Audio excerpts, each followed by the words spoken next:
Salem, Massachusetts has a rich and colorful history. Bringing that history to light and separating fact from fiction is no easy task. But the folks at the Salem Witch Museum do a great job of explaining the true story of what really made the city so famous.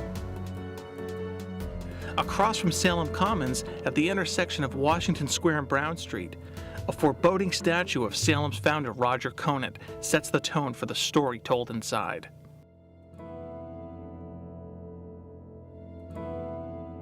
I'm with Allison DeMario at the Salem Witch Museum. Well, Greg, this is our exhibit, Witches Evolving Perceptions, and it gives a much larger context to the idea of the witch.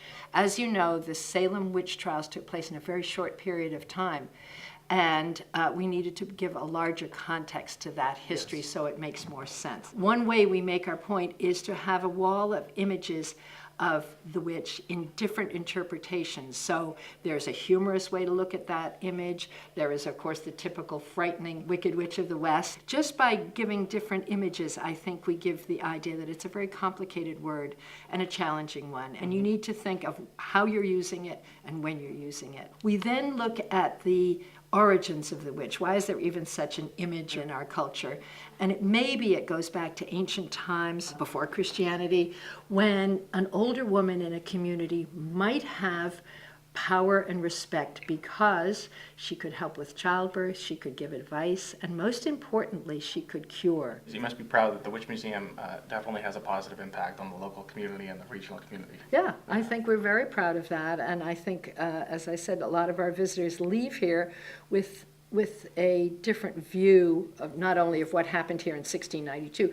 People come here with a lot of misconceptions. First of all, that the victims of the trials were burned at the stake, which we know they were not, they were hanged, that it was only women when in fact 5 men were hanged, and also that it lasted for years and years, and in fact it was less than a year. So we do provide that information, and I think by giving examples of witch hunts from different periods in our history, we let people see that this wasn't just one separate little incident, but in fact it's a model for behavior that has been repeated over time. And one example I would give was the treatment of Japanese Americans after Pearl Harbor, placed in internment camps, scapegoated, and there are certainly parallels with the McCarthy era.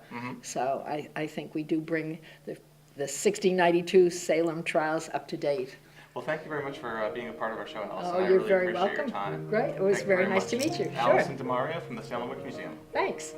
The Salem Witch Museum has long been a part of the Salem landscape, teaching visitors the truth about the Salem witchcraft hysteria of 1692 and shedding light on a dark part of the city's distant past.